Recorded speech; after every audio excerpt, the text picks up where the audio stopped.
রাজধানীর অভিজাত এলাকা গুলশান কিংবা বনানীতে সারা বছরই বিদেশি ধাঁচে দেশি খাবারের ব্যবসা চলে, আর রমজানে বিশেষ আয়োজনে যুক্ত করা হয় নানান পদ।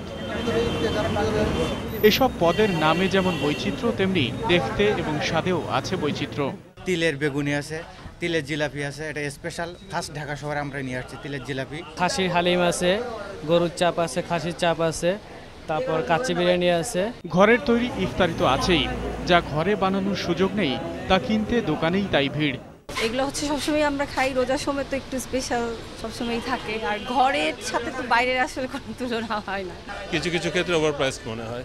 পছন্দের হোটেল কিংবা রেস্তোরাঁয় বিশেষ কোনো পদ ইফতারির গুরুত্বপূর্ণ অনুষঙ্গ করে নেন অনেকেই। বাসার ইফতারি সবচেয়ে বেস্ট নিঃসন্দেহে, বাট তারপরে বাহির থেকে আমরা যেমন ফখরুদ্দিন থেকে জিলাপি নিই, এটা হচ্ছে ফখরুদ্দিন জিলাপি সবার চেয়ে ভালো। জিলেবি নিতে আসছি তো, এটা তো বাসায় তো জিলেবি বেশি একটা বানাতে পারে না সবাই, তার জন্যে হোটেল থেকে নেওয়া হয়।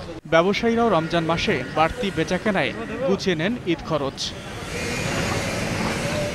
আকবর হোসেন সুমন, 21 টেলিভিশন, ঢাকা।